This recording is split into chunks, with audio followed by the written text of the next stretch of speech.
What's happening, everyone? My name is James Lynch, and this is the Fanatics View Hockey Show. Thank you so much for tuning in. If you guys have any questions, you know the drill. Post them in the chat. I'll get to every single one of them I can. We have NHL regular season hockey underway. It is so great.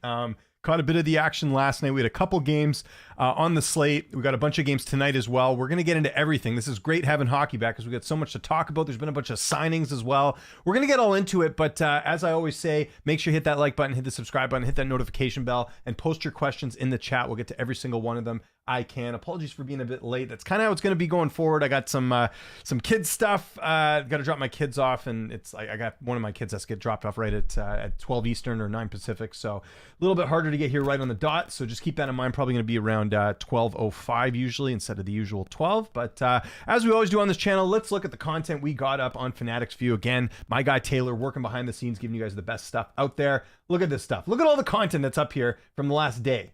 So we got the Florida Panthers Stanley Cup presentation and highlight. You can watch that. We've got Dylan Gunther, Lawson Crouse, Connor Ingram, all the Utah stuff here if you guys want to check that out. Same thing with Ryan and Ashley Smith. Of course, Ryan Smith, the owner of the Utah Hockey Club.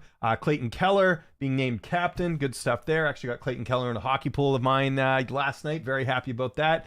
And some Seattle Kraken stuff as well. Post-game interviews from the St. Louis Blues game last night. We'll talk about that game in a sec. Carter Verhaeghe, not Connor. Thinking Conor McGregor. No, Carter Verhaeghe. Big contract there. And what a story, by the way. This is a guy that at one point in his career was in the ECHL, and now he gets a $56 million contract. Congratulations to him. Well deserved. Again, some post-fight stuff, post-game stuff from the Panthers. Rick Tocchet interview. Of course, the Canucks in action tonight. Going to be taking on the Calgary Flames. I did see just before we hopped on here, Dustin Wolf going to be starting for the Calgary Flames. The Dustin Wolf era begins. Of course, Jacob Markstrom not in the pipes anymore for the Calgary Flames. It is Dustin Wolf. And we've got some other stuff. We've got Utah, some more Utah stuff, and some New Jersey Devil stuff, including Coach Sheldon Keefe and Brendan Dillon. So again, go check that stuff out after you're done watching this show. But let's get to the games from last night. We had a bunch of games, 3 games, I should say. Start first with the Blues and the Kraken. The Blues scoring 3 goals in the second period. That was enough to get it done over the Seattle Kraken. I want to say they were the underdogs going into this last night with the Kraken being at home. So again, the Kraken made a lot of good moves in the off seasons, but the Blues off to a good start here. 3 goals in the second period. Very encouraging there. And you look at it there. Jordan Kyrou, Mr. St. Louis, getting it done here with 2 goals himself. Philip Broberg, the new acquisition from Edmonton. I shouldn't say acquisition. Well, yes, it's an acquisition, right? I did an offer sheet with him. But he gets on the score sheet as well. And you look at it there. Jordan Binghamton, 30 saves on the night. You like seeing that. And on the other end, a little bit, Vince Dunn getting it done, but no Matty Beniers on the score sheet. He got 3 shots on net last night. They got to get a little bit more. And Philip Grubauer getting the start, but it's actually their backup, Joey Decord, getting a 5-year deal worth $5 million. I don't know if you caught that this morning. So big news there for Seattle. They're sort of shoring up the pipeline, and Grubauer, I think, is signed for another 3 seasons as well. So they've got sort of everything set. But yeah, tough start there for Seattle. Never like to lose at home. The Blues get it done in that one. Next game we're going to look at. By the way, we got Billy in the chat. Might as well stick with the St. Louis stuff. What's up, Billy? Didn't get to watch the game of the Blues and Kraken. It was early, but glad the Blues. Yeah, it was an early game. I think it was 4:30 Eastern yesterday, I think. Sorry, 4:30 Pacific was the time of the game last night. So I also did not watch that game because I was doing a hockey draft last night. So I was too busy, which, I'm glad my buddy did the draft, but, would have liked to do that a little bit earlier. We already got games underway. So that's one thing. Okay, now let's get to the other games from last night. Sorry, guys. We got the Panthers beating the Bruins last night. The defending Stanley Cup champs looking great. If you watched my MMA show yesterday, this was a game I recommended. As far as a bet as I recommended was the Panthers at home. 4 goals in the first period. Yikes. Not good for the Bruins there. Korpisalo making 29 saves. So, not the best. And just McAvoy, the only one really doing anything here. Goal and an assist. Elias Lindholm with an assist. Did Zadorov get any points here? Not even seeing. Did he not play last night? Oh, yeah, he did. Just 1 shot on net. Not good. Panthers, though, loading up. Sam Bennett, 2 goals. Sam Reinhart, goal and an assist. Evan Rodriguez, a goal and an assist as well. Aaron Ekblad, I got him in one of my pools with an assist there as well. And just 24 saves for Bobrovsky in this one as well. So, yeah, both goaltenders Probably would have liked to play a little bit better. Bruins, of course, are going to be getting Jeremy Swayman back here pretty soon. Since the last time we did the show, Jeremy Swayman now having a contract. The Bruins kind of were able to come to terms on an 8-year deal. Talk about that a little bit later. But the Bruins losing in their opener. I was going to say home opener, but they weren't at home. That was the Panthers. And then the last game on the docket last night, Utah Hockey Club. A little bit of history, winning their first game, although they were favored. They were at home. They're playing the Blackhawks. Pretty predictable there. Connor Bedard, 2 assists, 5 shots on goal last night for the Blackhawks. 2 assists. Foligno and Teravainen with the goals. Actually, that Teravainen goal last night was really nice. And Peter Mrazek, just 20 saves. You got to do a little bit better than that, but that's going to be a big issue for them, right? As Lawrence Brossoit is still injured right now. Goaltending will be an issue for Chicago this year. I know, we had Troy on here last week. I've talked to a number of other pundits. I know a lot of people feel like Chicago will be a better team this year. I agree. They've certainly got some more firepower as far as offense. Even on the defensive end, I like some of the moves they made. Like they have Alex Martinez, right? They got him from Vegas. That's a good pickup. I think Mikheyev will be good. A pickup for them too. But yeah, their goaltending's a bit shaky. That's one thing they're going to have to address. So we'll see how that goes as the season moves on. But the story was Utah. Dylan Guenther, new contract. Lives up to that, gets 2 goals last night. Barrett Hayton with a goal and an assist, and then Logan Cooley with 2 assists as well. And Connor Ingram, who played very well last year for Arizona, doing his thing, making 24 saves on the night with the 5-2 win over the Utah Hockey Club. Let's get to more of your questions. I had a sneaky suspicion that Clint would get his draft pick right for his favorite team. Dylan Guenther shooting like a madman. Yeah, how many shots did he have on net last night? Let me see about that. Guenther. He had 5 shots on net. That's good. That's really, but let's temper our expectations here a little bit. It is Chicago, right? And we're talking about Peter Mrazek. How many teams has Peter Mrazek been on? Been on. I remember him on the Hurricanes, the Leafs. He's been around the block a bit. Zadorov had a good bangers leaf game. Yeah, I'm sure he had a lot of hits, but he's an offensive. He can get some offense too if he needs it. So I'll pose this question back to you guys if you're watching right now. Anything stand out to you last night on the in-game action? The big thing for me was just how dominant the Panthers were. They look great. Although again, if you're Bobrovsky, you don't want to be giving up 4 goals in a home opener, but teach their own. Let's look at some of the games tonight. We'll look at we got a lot of action tonight. So this is obviously a classic one right here. 4 p.m. Eastern time. Is that, that is Eastern time. Or is that Pacific? Oh yeah, so it'll be 4 Eastern. Sorry, 4 Pacific, 7 Eastern. Yeah, because they're not going to have the game at 1 o'clock. That doesn't make sense. Pacific. So it's the Maple Leafs and the Canadiens. Leafs on the road. Leafs, I believe, are favored. This was something I talked about yesterday on my show. Got the odds up here from my friends over at Bodog. Who have, how did I get on baseball? I don't want to be on baseball. I want to be on hockey here. So on the hockey side of things, look at all these, the international hockey they have, which is great. I don't know anything about any of these teams. But if you look at the NHL action here, the Leafs right now favored. This line was actually lower, so people are definitely betting up the line right now. Leafs almost 2-1 favorites over the Canadiens. Canadiens are plus money at home. We'll see who ends up getting this. Oh, I found out just before I hopped on here, Joseph Wall not playing. It's Stollart's going to get the start. Wall already off to the season with some injury issues. Not a good sign for Leafs fans. This is something I said, like, as good as the Leafs are, they have not had solid goaltending. I'll go all the way back to Ed Belfour. Like, seriously, it's almost like New Jersey with Brodeur. It's just not been a strength of theirs over the years. And they're kind of trying to do this, we'll get like a decent goalie in net, but I don't know, man. They should have tried to get Markstrom. I don't think it would have worked with the cap and everything, but the Leafs, you're relying on Stollarts, who we'll see what he's able to do in the Leafs opener here against the Canadiens. But nonetheless, Leafs should win this game. I mean, the Canadiens, they're improved, but their big acquisition is injured right now, Patrick Laine. So I could see the Leafs going in there and getting it done. The over actually might be worth a shot here at -115, just because you don't have great goaltending. I mean, Montembeault, or I'm assuming that's who's going to start for Montreal. You got 2 kind of unproven goaltenders, so I think the over's the way to go. And you got, teams that can actually score. The other game we got going on tonight is the New York Rangers and the Pittsburgh Penguins. Rangers on the road. What type of line are we getting on that? New York Rangers -140. That's not bad.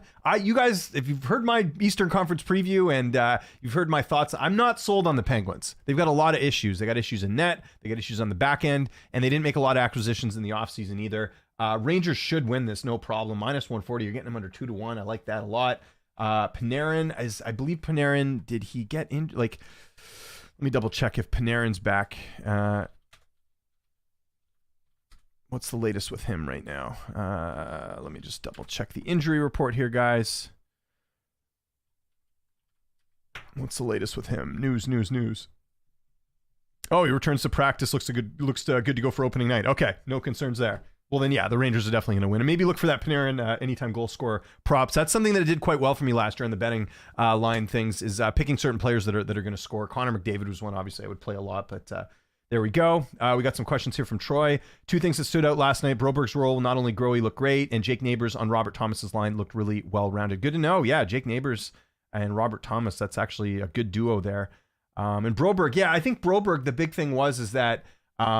well, first, I don't think Edmonton was the best fit for him in terms of their system and all that. And yeah, I mean, certain players just thrive in other markets. I mean, look at Linus Ullmark, right? Like, I know it's a different position in goaltending, but like, you know, he played much better in Boston than he did for Buffalo. Certain guys just need to change the scenery. So that's good to see that Broberg is doing quite well. Thoughts on Igor saying number no to 11 for 8 years? Oh, Igor Shesterkin. Yeah, let's talk about that real quick. Let me find... where's the article on it? Yeah, I think, you know, he might end up getting, so Shesterkin declines Rangers' $88 million deal, and this was going to be, I believe, $11 million a season. Yeah, I mean, listen, I do talk about how good goaltending is on here and how important it is. You got $11 million even for a goaltender. Like, I get it. He's probably the best goalie in the league right now, but like, that's a lot of money tied up to one player. Like a player that, yes, you were going to rely on heavily. How old is Shesterkin anyways? What's his age? Isn't he like 30s or is he just under 30? 28. Okay. So you might get a couple. The thing is, once you get to 30, it's like you got to start having some worries there. Yeah, I'm mixed on this. I think with the Rangers, because like basically the Rangers are going to have to do one of two things. Like they're either going to keep him and then they're going to have to unload one of their big contracts. If we look on Puckpedia right now, let's see. Like they don't have much cap space at all. I'm just looking at some of their bigger contracts. I mean, Panarin comes to mind, but they're not going to trade Panarin, obviously. Yeah, they have like no cap space, and their roster breakdown right now. Who's making the big bucks? Like, you know, you don't want to trade. I mean, Trocheck's looking like a good deal for them right now. I mean, do you ship out a Chris Kreider? Do you ship out a Zibanejad? On the back end, I mean, Trouba's the guy that they probably want to get rid of.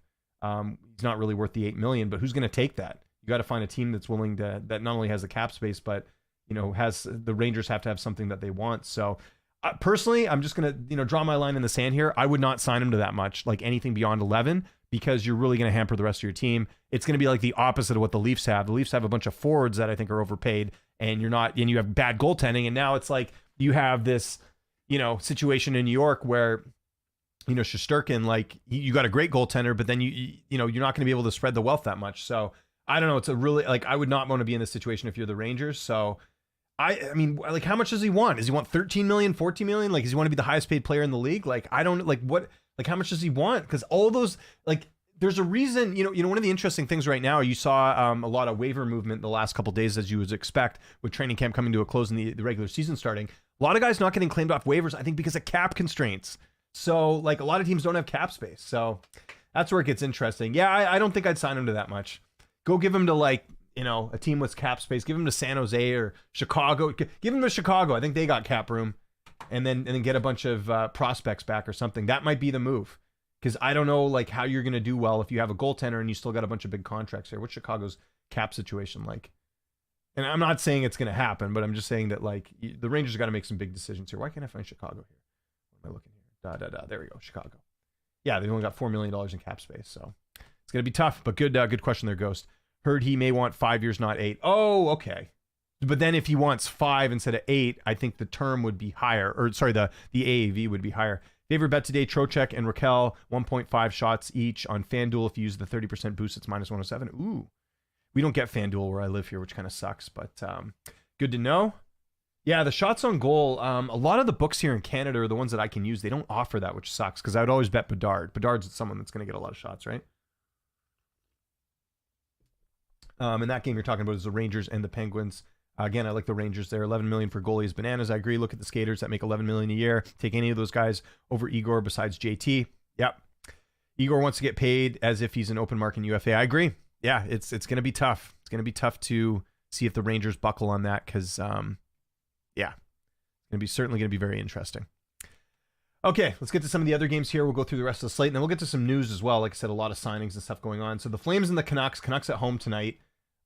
Still without Thatcher Demko. The latest I heard this week on Donnie and Dolly was that, and Elliot Freeman was on, it seems more likely November, possibly December, that Demko's going to come back. So that's not good. But the good news is they've got Seeloffs and they got Kevin Lankinen. They've definitely addressed the backup goaltending situation with Demko being out. So I think they can weather the storm with that.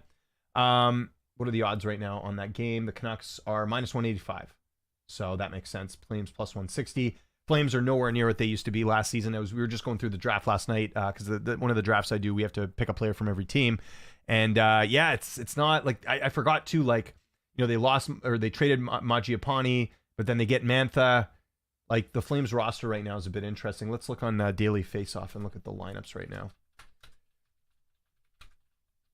Not what it used to be, and especially on the back end too. Like, think of all the defensemen they've lost: Hanifin, Tanev. Wow, Samuel Homzik's on the first line. So I know Homzik quite well. He used to play. He played for the Vancouver Giants last year, which is the junior team here. He was pretty solid, but that's crazy. He's getting first line minutes. Kuzmenko, not surprised. The guy can score for sure. Doesn't play defense though. That's why the Canucks traded him. Connor Zary on the second line. Blake Coleman bumped up to the second line as well. You got Huberdeau on the third line. Jesus, my doppelganger not doing so good. Third line, yikes. I'm surprised he's not on the first line and just try and spark something there. And then I don't even know these guys on the fourth line here. Kevin Rooney, Adam Kalapa. I mean, this is a rebuilding team, let's be honest. Canucks should win this. Uyghur and Danil Moromanov. Rasmus Anderson's good. I think Anderson's going to be a guy you'll see traded this season. They got Jake Bean. I like that pickup. Yeah, Kevin Ball, Braden Pichel. And then in net, you've got, what, Dustin Wolf. Oh, yeah, Sheridan Govich is injured right now. So you got Vidar and Dustin Wolf. Sorry, it's Vidar, I think, who's starting tonight, actually. Let me double check that. I think I got them mixed up because they, I don't know, similar. Pat Steinberg of Sportsnet. Someone's good to follow this. What did they say?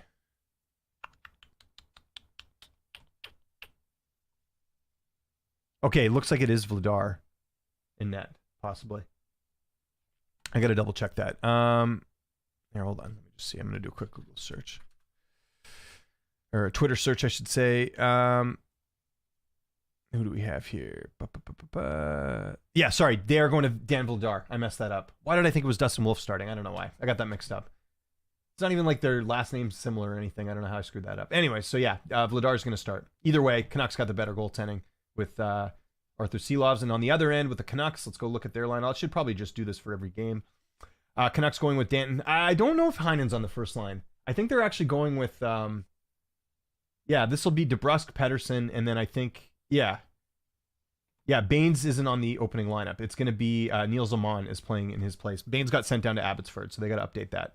But I think the first line might actually be, I think Sprong. Yeah, they don't have. I'm actually. You know what? It'd be better if I just check the lineups. Let's see what we got here. So Dan Vladar starts, and then I'm going to look up Brendan Batchelor for the Canucks. He usually knows what the line combinations are. Okay, here we go. The practice lines were as such. So Heinen, Miller, Besser, so that's correct. Okay, it looks like these are correct. Höglander, Suter. Oh yeah, the one they're missing here is Pierce Suter. So Suter will be on the third line instead of Atu Ratu, and then Garland. And then the fourth line will be Amon, Bluger, and Sherwood. Okay, so that's right. So who am I? Oh yeah, so Amon's there for Baines. That's basically the difference. And then on the back end, you've got Quinn Hughes and Philip Perona, Carson Soucy, Tyler Myers, Derek Forbert, and Vinny Desharnais. A little bit worried about that defensive pair, but we'll see how they do on this one. Again, the Canucks favored. I do expect them to win here tonight. I don't think you're getting terrible value there at minus 185. Let's go through a few more games. We got two more here. We got the Colorado Avalanche and the Golden Knights dead even at minus 110. Understandable. There's still some question marks about both teams. Let's have a look at the lineups, though. Actually, no. Is that... Yeah, hold on. Why does Google not have that game listed? Or is that tomorrow night? The 9th? Maybe they just don't have listed. Anyways, yeah, so that's... Oh, sorry. That's the 10th. My bad.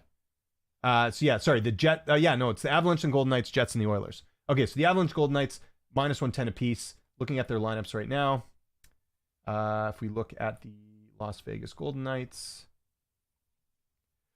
So Vegas going with a pretty strong first line, Barbashev, Eichel, and Mark Stone. Second line, Hurdle, Dvoriev, and Holtz. We'll see how Holtz looks in his new scenery, of course, coming over from New Jersey in the offseason. This is where things drop off a bit. Victor Olofsson, Nick Roy, Brendan Brisson, not too familiar with him. Tanner Pearson, who was a PTO who got signed, former Canuck, and Brent Howden and Keelan Kolzar.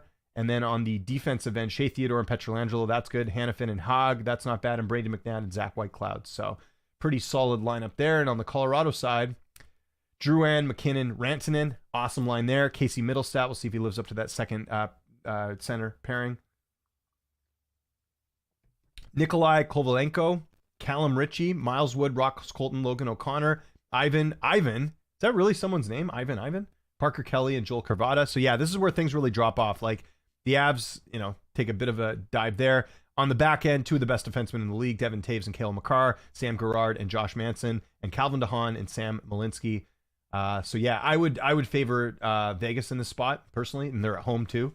Who's going to be starting for Vegas? I mean, I'm assuming. Oh yeah, and then the net for the Avs, obviously, it's going to be Georgiev, and for the Avalanche, it'll be Georgiev, and this Jetsis Anun. I don't know how you say that last name. And then for Vegas, it's going to be Aiden Hill, and who's their backup? Oh, it's Samsonov, Ilya Samsonov, who came over from the Leafs. Yeah, I got some questions about that. I definitely have some questions about that. And I forgot William Karlsson on the IR. Vegas is another team with questionable goaltending, for sure. But yeah, I'll take Vegas in that one. And then last game, Winnipeg Jets, Edmonton Oilers. Oilers minus 175 at home. The Jets, I have some concerns. And obviously, we had Troy on here a little while back. We talked about them as well. So the Jets going with Kyle Connor, Mark Scheifele, and Gabriel Velarde. Good first line. Second line, Peretti, Nimskov, and Ehlers. Good second line, too. Third line, Niederreiter, Lowry, and Mason Appleton. And then the fourth line, not familiar with these guys that much at all. Morgan Barron, Rasmus Kapari, and Alex Iafolo. And then on the defensive end, what do we got on the defensive end? Morency and DeMello, Slamberg and Neil Poink, Hayden Fleury and Colin Miller. Not what it used to be. I mean, this was a team that had, at one point, Jacob Trouba, Tyler Myers. They had, Nate Schmidt last year. They lost him. He went to Florida. Who else did they have? They had a lot of good defensemen. Now, not so much. So I do have some questions about the D, but I mean, they got one of the best goalies in the league in Connor Hellebuyck, so not too bad. And they have Capo Kakinen as their backup. Wow. Not great there. And then on the Edmonton end, I mean, Edmonton's stacked up front. They've got probably one of the most deepest lineups out there. Ryan Nugent-Hopkins, Connor McDavid, Zach Hyman, one of the best. And then the second line, look at that. I mean, talk about an upgrade. Jeff Skinner, Leon Draisaitl, Victor Arvidsson, Janmark, Henrique, and Connor Brown on the third line. Vasily Podkolzin, former first-round pick of the Canucks, on fourth line duties with Derek Ryan and Corey Perry on the fourth line too, which is interesting. Matthias Ekholm, Evan Bouchard, Nurse, and Eberson. I got some questions about Ty Eberson. And then Brett Kulak and Troy Stetcher. Stetcher, if you remember, former Canuck players, bounced around everywhere. I think he was Phoenix, or Arizona, I should say, LA, Detroit. He was there too. So he makes the team out of camp. I know they also signed Travis Dermott, another former Canuck and former Leaf, on the team too. And then in net, they're going with Stuart Skinner and Calvin Pickard. So yeah, Oilers should win. This is another game where, I mean, if you got all the firepower of the Oilers, I was going to say look at the over, but then you got Hellebuyck and net. So maybe not. Maybe leave the totals alone. But as I usually do, I will probably bet Connor McDavid at anytime goal scorer. That's usually a good bet for me there. What do we got to Hanzek has a big body with a bit of snarl in his game. I really like him. Surprised he fell as late as he did in the draft. Yeah, he played well last year for the Giants too. I forget what were his points totals there. They were not bad. Who are your two early predictions for the Stanley Cup Finals? A lot of people saying Edmonton wins. I've seen some think the Rangers with this Igor Shesterkin. I don't know. Yeah, we'll see. I think, as I'm trying to drink my tea and do this at the same time. Yeah, I mean, it's going to be the Canucks or the Oilers in the West. And I would pick Vancouver over Dallas if they had to play each other. So it's really going to, it's going to be Edmonton. It'll probably be Edmonton, Vancouver in the playoffs. So it's going to be one or the other. It's going to end up being Edmonton, out of the West, or Vancouver out of the West, I'm pretty sure. I don't think Dallas, as good as Dallas is, I mean, they were not physical at all against Edmonton in the playoffs. And I think you need that bit of an edge. And the Canucks, even though they lost a guy like Zadorov, they brought in guys like Forbert and Desharnais who are a bit physical. They got Kiefer Sherwood, who has a bit of an edge to his game. They still have Dakota Joshua. So I would take Vancouver over Dallas. Obviously, the big question with Vancouver is the goaltending. So listen, if I have to predict, I'll go Edmonton in the West. I think that's fair to say. just because they're even better than last year, like as far as their forward group. I think the defense, there's some questions there. We'll see. I'm not sold on Darnell Nurse, and I think he's overpaid. And we'll see if Eberson's going to be the answer to losing Cody Ceci. Yeah, I don't know. We'll see. And then in the East, I mean, I have a hard time seeing Florida not going back to where they were. They did lose some key pieces. Let's go through the list again. It's always worth remembering which players went where. Shout out to The Athletic, always doing a good job with the players that left and players that went. So for Florida, they added Boqvist, Greer, Thomas Nowak, Nate Schmidt, and Adam Boqvist. They lost Tarasenko. That was a trade deadline acquisition, though. Nick Cousins, Ryan Lundberg. The only guys I think they're really going to miss are Montour and maybe... I don't think they're going to miss OEL that much. I mean, he was more of a complimentary guy. I mean, Nate Schmidt basically replaces OEL. Stolarz, I mean, he didn't play a ton. Montour is really the only one I think they're going to miss. So, like I said, I don't see any reason why Florida can't get to where they get to. The only thing I'll say, though, you remember Bobrovsky almost blew it in the finals for them last year. Like, he's a bit hot and cold, so they're going to have to rely on some backup goaltending if he runs into trouble. But, yeah, I think Florida will probably, at the very least, I think they'll be in the Eastern Conference Finals. Do the Rangers get over the hump? Yeah, I think I'm going to go Edmonton and Rangers. I know that's kind of a lame pick, but there's no one in the only thing I'll say this now, guys, and we'll keep this on the record here. And Troy, I'm curious to get your thoughts on this. If there's one team I think that could surprise in the East, it's New Jersey. I'm very big on New Jersey. I think they've got all the right pieces. They finally have a goaltender. Their defense is good. Their forward group is good. Jack Hughes, if he's healthy, he's going to be one of the biggest stars in the league this year. Yeah, I think New Jersey could be, keep an eye on them this season for sure. Colorado have truly atrocious wingers. Lankinen, Nikushkin, and Landeskog return until they return. Yes, correct. Absolutely. Yeah, it's just with them, because you think they won the cup a couple years ago. They're not going to have a lot of great, options in the pipeline because they've had to move picks and stuff. Same thing with Vegas. I agree. Florida fan here. They actually improved their roster hockey skills wise. Players that left had a lot of heart. Yeah, I don't know if they've improved, but they've certainly. Let's hear. I'll show you the Athletic article that I was looking at. So these are their additions and these are their subtractions. I'm with you. Like I don't know if they're better, but I don't think they're that much worse. Someone I was talking to, might have been someone in my draft last night, being like, "Oh, Florida's worse." I was like, I don't know, man. I don't think they're going to miss Brandon Montour that much, honestly. Like you keep Bennett, you keep a lot of these other guys. Like I think they're going to be fine. I'm late. I have Utah to get their first. Nice to see Utah get their first one correct. Chicago did not win. No, they lost to Utah. Did you like the face-off series? It started off good, then a slow in the middle, one episode left. I've watched up to Jeremy Swayman. You guys know what we're talking about. Face-Off on Amazon Prime. Great show. I guess the only thing that kind of I guess they're trying to cater more to the American audience, but why no? I know they did an episode on William Nylander, but are they not going to get any other Canadian teams? I guess because they just followed the playoffs, but I was going to say, why not follow Vancouver? There's some very interesting personalities on Vancouver. Imagine if they had Nikita Zadorov last year in the playoffs. That would have been money. Nothing against Philip Forsberg. I just felt it was kind of, didn't really catch me that much. But yeah, I love the series. They should do it throughout the season. They should do they used to do a show like that on ESPN. I forget the name of it. It was way back in the day where they followed the Colorado Avalanche for an entire season. It was really interesting. There was one episode where a player got traded and it just showed how it affected his family and all this stuff. Very, very interesting stuff. But yeah, I'm liking it. Anything that gets more people into hockey, I'm totally for. OEL saved Florida last season because Montour wasn't playing well in the power play unit and he was the power play QB by the end of the playoff run. He also started off the season on power play one with Adam Boqvist, OEL 2.0. Yeah, that's a good point too. Boqvist, who I did take in my pool last night too, in one of my pools. Devils at least will make the Eastern Conference Final. I think so too. Yeah, I do.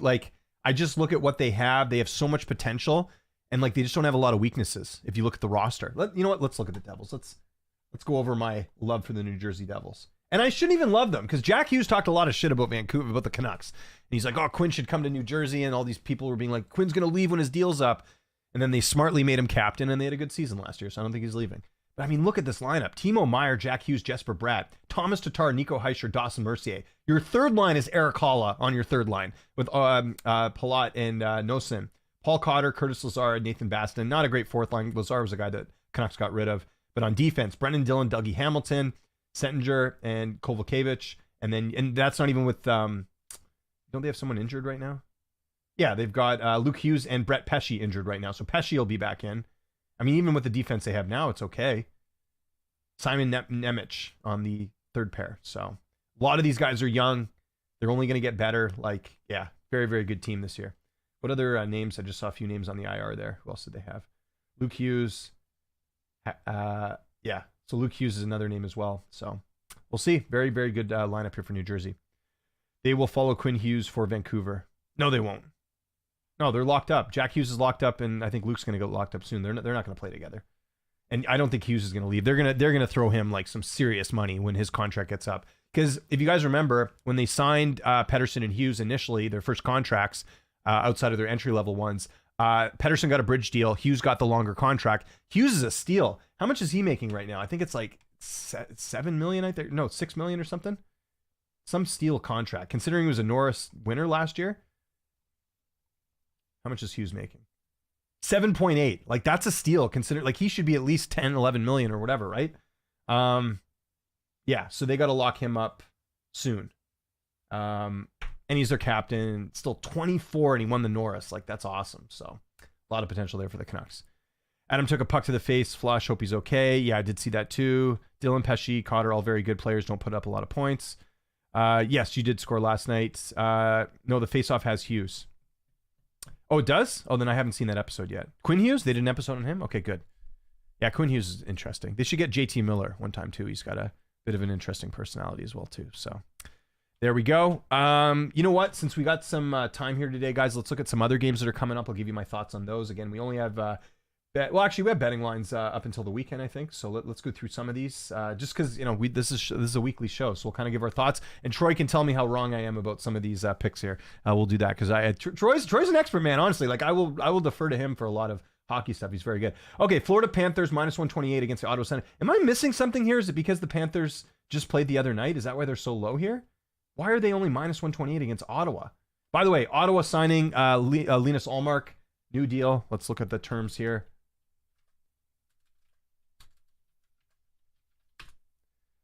He signs a 4-year deal. Not bad for both sides, actually, because how old's Ullmark's? He's 31, so you don't want to sign him too long. 4-year, $33 million extension. Good for Ottawa. I just sent that to my Senators buddies over there. They're over the moon. Let's hope it works out. It's been a bit of a goalie graveyard for Ottawa for a while, basically since who's been Ottawa's last good goalie? Was it Patrick Lalime? Is that how far back we're going? I know Andrew Hammond had like a good run for a little while there. Maybe Ray Emery. But like it's been a while since they've had like a solid netminder. They've gone through so many different goalies, including Joey Decord, who just got a new contract. So yeah, they got Ullmark lined up there. Let's have a quick look at Ottawa's roster here. We're not going to do this for every team because it'll take too long. But look at this, good young team. Reminds me a bit of New Jersey that way. Brady Tkachuk, Stoltz, Claude Giroux, Ridley Greig, Josh Norris, Drake Batherson, Perron, Pinto, Amato, and then Adam Gaudette. I think Gaudette's in the minors if I'm not mistaken. And then on the back end, they've got, who else do they have? Jake Sanderson, Artem Zub, Shabbat and Nick Jensen, Clevin and Hamonic. That pair's a little worrisome, but big Thomas Shabbat fan. Very, very good there. And then in net, they've got Ullmark and Anton Forsberg as well. Matthew Highmore on IR, another former Canuck. So yeah. And then, so anyways, either way, I'm liking Florida here. I don't care that they played the other night. They probably win that game. The Kings and the Sabres, interesting one. Sabres at home. Kings are the better team on paper. That's a little, you know what, that gets the plus money. I might bet the Sabres there. Sabres are at home. I think they'll be better than last season.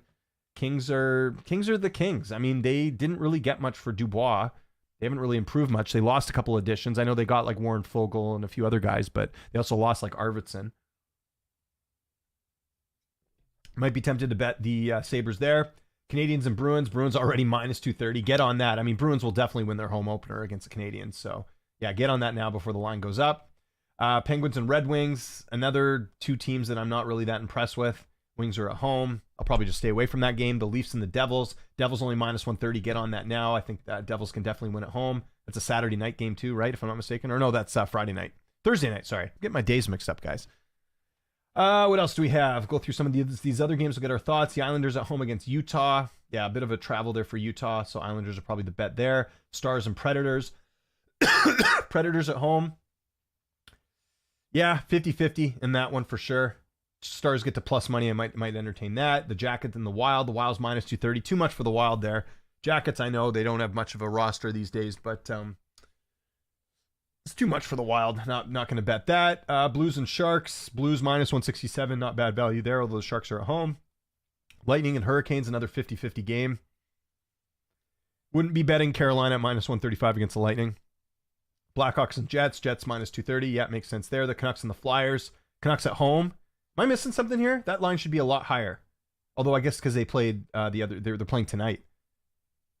This is something to keep in mind when you're betting, guys. Like, unless like the Canucks look really sluggish tonight, minus 160 against the Flyers, like they absolutely win that. Although last year, for whatever reason, and maybe it's the style of play, I'm not sure, but like LA and Philadelphia gave Vancouver fits last year. I don't know why. They couldn't beat them. It was really, actually, I think Canucks might have won one game against LA last year, but like LA beat them. Like I remember one game, they just looked terrible against LA.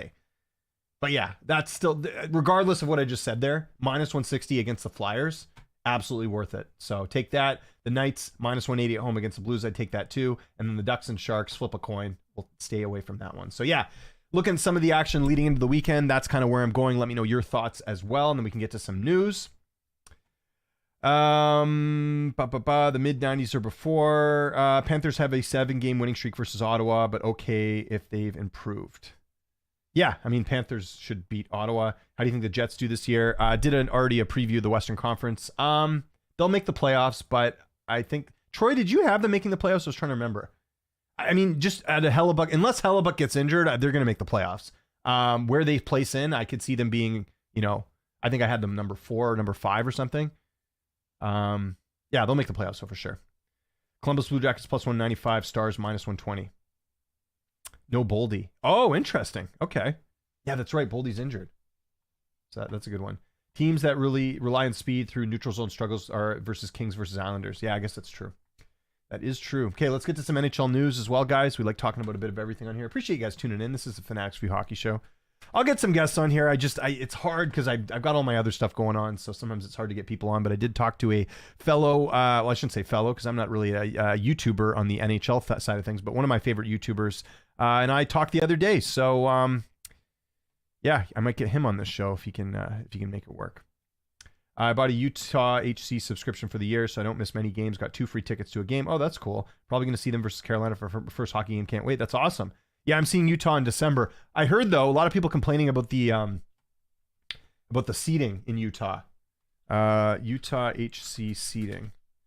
Thankfully, I think my seats are in the middle, so I don't really have to do that as well.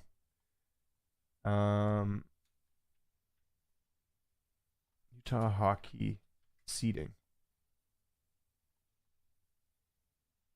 Yeah, someone showed this yesterday. It's like a weird viewing environment. Like it's not as bad as like what the Islanders had when they were playing in Barclays Center, but yeah, it's kind of like a weird layout. So people are complaining about that, but yeah, I think my tickets are in the middle for when I'm going in December. Let's see. So what were some contracts that I'm trying to get some NHL news. Here, let's just go to NHL.com. We'll find all the news there. That's easier. Okay, so I mentioned it there. Allmark, we'll quickly go through some of these right now, guys, and then we'll get to more of your questions as well. Appreciate you tuning in. This is Fanatics View Hockey Show. Make sure you hit that like button, hit the subscribe button, hit that notification bell.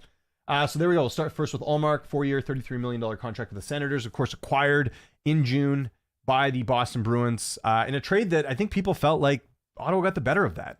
That was the big question. Like everyone, because I remember at the time being like, why on earth did the Bruins give up like nothing for that? Let me actually go revisit that trade. What was the actual trade?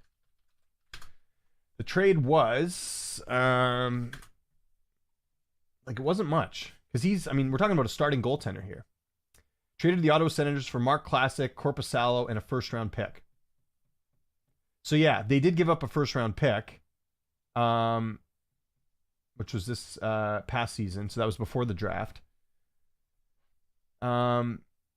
And then they got rid of Korpisalo's contract because Korpisalo didn't play that well for them last year. So it was kind of like a cap dump. So really basically it was a cap dump plus a first pick to get Allmark. That was a great trade for Ottawa.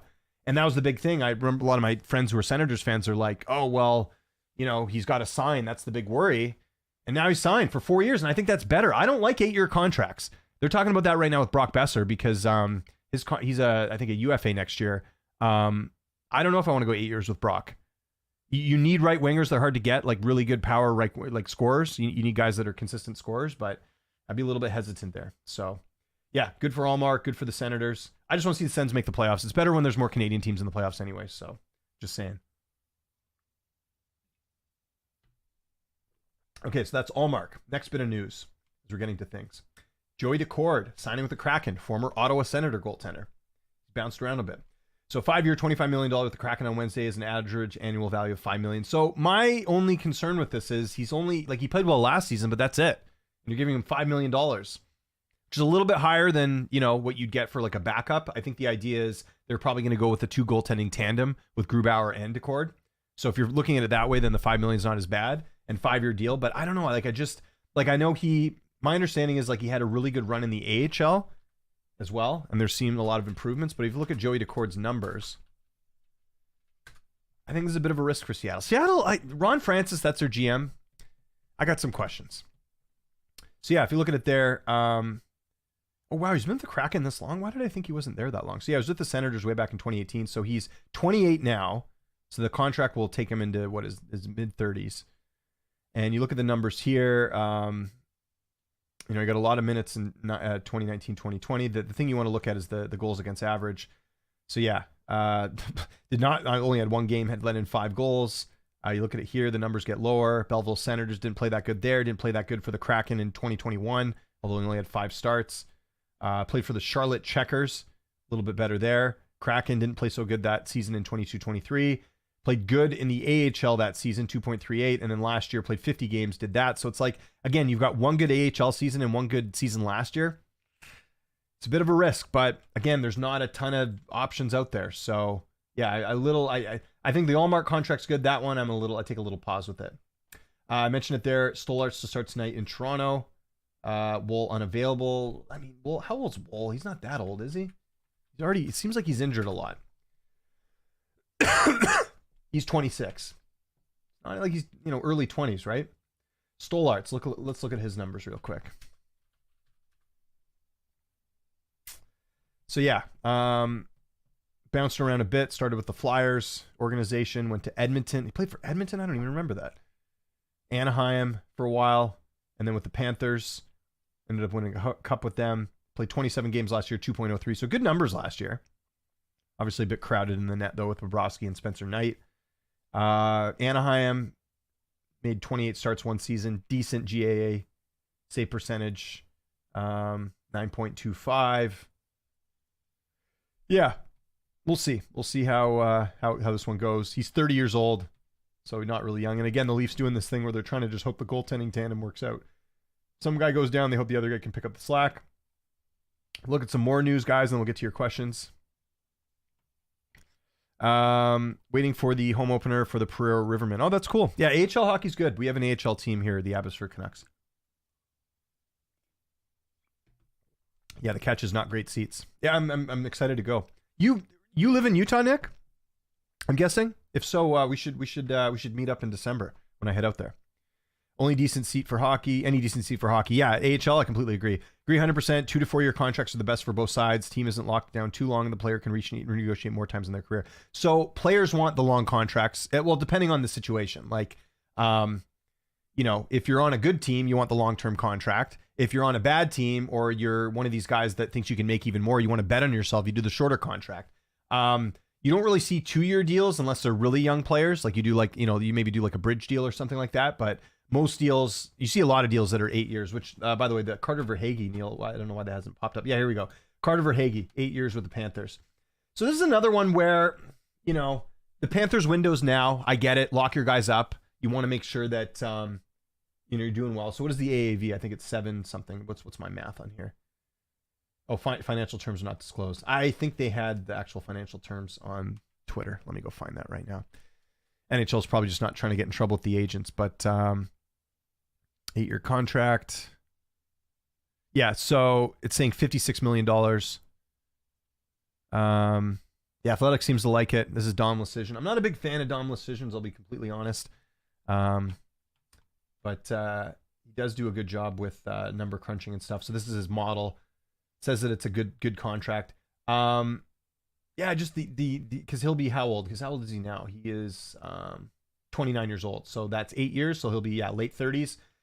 You know, cap's gonna go up. I guess you can negotiate that later. I don't know. Like he was good for them in the playoffs, especially. I just wonder like is that something that how's that deal gonna look as it goes on? We'll see. So yes, it's good to lock up some of these guys. That's I think if the Canucks are gonna keep Brock Besser as an example, and by the way, I think Verhaeghe's a good comparable to Brock Besser. So the Canucks, the Besser in his camp may look at that as well. I think I prefer like the 6-year deals if you can that way. But then see if you're the player, you're 36, and it's like, you're not gonna get a good contract. In fact, a lot of players who get big contracts end up getting like shorter. Like look at Tyler Myers this season for the Canucks. He made a ton of money on his first contract with the Canucks. I think like $6 million or something, and now he's on like half that now.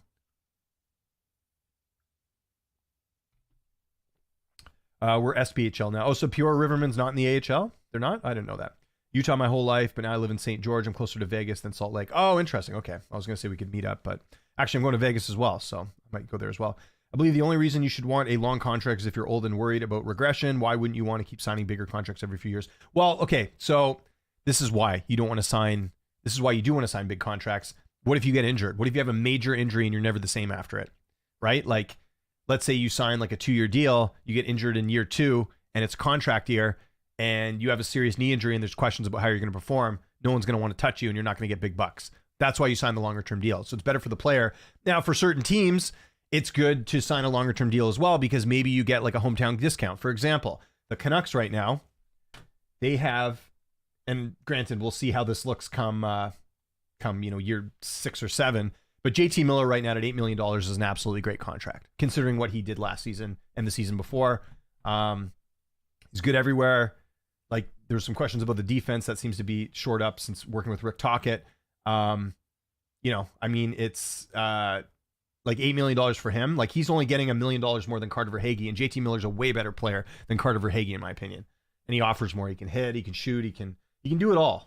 So I think, but see, the Canucks kind of bet on that, though. They bet on him, being good. So for the team, kind of what I'm getting at is that, like, for the team, you get a better rate. Like, if Miller had signed as a UFA, he's getting more than $8 million. He's probably getting close to $9-10 million, to be honest. But he gets $8 million with the Canucks, but then he gets the security. So that's the whole incentive. So it works out. It works for both sides. So for the Canucks as an example, you get a lower AAV, a lower term per year. But then the player gets a longer contract. So it kind of works out each way. It's like Pettersson. Like Pettersson, he signs a long-term deal here with the Canucks that starts the season. Was it only 4 years? Oh yeah. Sorry. It says UFA 2032. I was like, I thought he signed longer than 4 seasons, but it only goes that far on the list. That's why it says that. Brock Besser UFA. He's only making 6.6. So, but he's 27. So that's where you kind of got to make some decisions. So we'll see. So yeah, cap management, like I said, the most important thing in the league right now is cap management, I think. So yeah, for Verhaeghe, I know they like it. I got some mixed reviews on that personally. We could talk about what's the Kraken coach, first women coach in NHL history. What's her name? Jessica something. Probably know this. Kraken season opener special despite loss to Blues, because they're going to talk about, of course, a woman's writing about this, talking about what's her name? Jessica Campbell. That's right. Any relation to Jack Campbell? Probably not. She's worked her way up, though. She was with Coachella Valley, which was Seattle's minor league affiliate, which Dan Bosma coached last season, a couple seasons ago. So yeah, a bit of history last for Seattle. I'd go to more Kraken games, honestly, but they're so expensive. Like, I paid, I think I told you guys this, I paid just, because when you go there, you gotta get the Kraken drink with the Kraken rum, right? Like, that's like, you got to do that if you go. So it's like, I got to do it. So it's just rum and a drink. And the drink was like, a little bit bigger than this. I think it was like $24 for one drink. But, I drank it just to say I drank it. I'm one of those guys, but overpaid for that drink. Meanwhile, in Utah, you're probably getting beers for like $8, just don't agree with the thought process. Understand what you're saying, though. Yeah, I don't necessarily agree with it either, but for the like that's how it benefits both sides. But I'm of the belief you should sign shorter contracts with players, but like it just doesn't happen that often. So Because like sometimes there's teams like, look at this Oliver Ekman-Larsson contract that the Canucks are going to have to pay forever. Look at this buyout. They're going to have to, they're going to pay him until 27. Actually, I think it's even longer than this. They have to pay him $2 million, $4 million next year, $4 million. Yeah, it's $4 million for the next 2 seasons after that. That's going to really eat up the cap. So look at that. $5 million in dead money next year they're going to have to pay. That's not good. So I guess they'll have to figure that out when the time comes. And right now they're, cheap on the goaltending, which is good. They got think about it. Their combined goaltending is like not even $7 million. Not even $7 million for 3 goaltenders. It's amazing. Vancouver probably has the best goaltending like contract structure than any other team in the league right now. You'd be hard pressed to find a better team than that. Let's quickly go over the games again, guys. We got about 3 minutes left. Appreciate you guys tuning in here. This is the Fanatics View Show. We'll do this every week, as I've said before. So again, some of the games on the slate tonight, Leafs and Canadiens. I do like the Leafs on the road. Rangers and Penguins, definitely like the Rangers there. Canucks at home against the Flames. They get it done. Dan Vladar going to start for the Flames. I know I said that wrong off the top. We got the Avalanche and the Golden Knights playing tonight. I'm going to be staying away from that one. 2 teams that have taken a step back. Two teams that won the Cup. Vegas winning it, 2 years ago? Avalanche 3 years ago. You got the Jets and Oilers. Oilers at home should probably win, but we'll have to see how that one goes. Oilers got some good players in the offseason, that's for sure. Let's get a few more questions, guys. We'll keep it going. Let's look at some of the odds as well. I never bet home and away goals. I think you're just shooting for the stars there. Yeah, Leafs right now, -200. Yeah, so that line's climbing. So even when we just talked about this, you can see the line was a bit lower. So if you like the Leafs, definitely get some money on there. Rangers still -140. I think that's worth a stab. I know they're on the road, but Pittsburgh's not that far away. Jets and Oilers, Panthers and Senators. Canadiens and Bruins, Penguins and Red Wings. Yeah, so sorry, these are the games that are on tonight. There's only a couple games. Leafs and Canadiens, New York Penguins, Calgary Canucks. And I should be around to watch the Canucks game tonight. That's the good news. My kid does not have anything tonight, sports-wise. My youngest son has skating lessons today, but I'll be home in time to watch the game. So it's all good. What are you guys going to be watching tonight? Yeah, I'd say the games to watch tonight for sure. I mean, if you're not a Canucks fan, you don't really need to watch the Calgary game. Calgary's not a very good team. The Rangers and Penguins will be interesting just in terms of positioning for the league. The Leafs and Canadiens, I know the Canadiens aren't that good, but the Leafs, it's always a good affair. They have a long-standing rivalry. And the Avalanche and Golden Knights, those are 2, fairly good teams. I'd say the Avalanche and Golden Knights, Rangers and Penguins are going to be 2 of the better games here tonight, so you want to tune into those for sure. What else? Any other news? No, just a lot of signings and a lot of other stuff going on too. So Dan Bosma not looking too happy with that effort last night, as the Road Warrior Hawk is in the background. You guys remember that wrestler back in the day? What's your favorite underdog pick tonight? Ooh, good question. So if I have to pick a dog, which way would I go? I don't know. I don't like the Flames against the Canucks.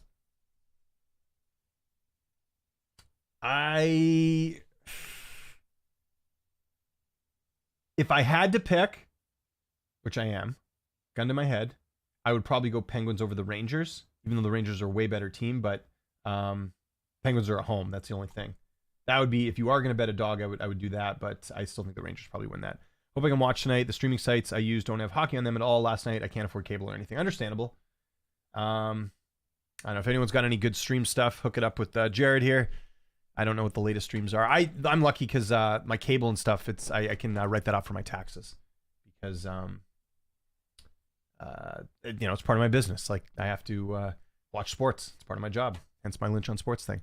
All right, guys, we're going to end the show here today. Really appreciate you guys tuning in. Thanks to the regulars. I know this isn't a hugely widely viewed show or anything like that, but I appreciate the regulars who come in here and ask questions. If you're watching the replay of this, by all means, hit me up on Twitter. Always happy to talk some hockey. That is one sport that I love very much, and happy to get into it. Next week, I'll try and get a guest on here, and we'll talk a little bit more of the start of the season, some of the storylines, some of the early injuries, and some of the movement and the signings and the news and all that. I will see you guys a week today. Hope you guys have a great weekend. Enjoy the games tonight. We'll have a lot to talk about next week as the season sort of gets underway a little bit. My name is James Lynch. Before I get out of here, hit that like button, hit the subscribe button, hit that notification bell. I'll talk to you guys later, and have a good one.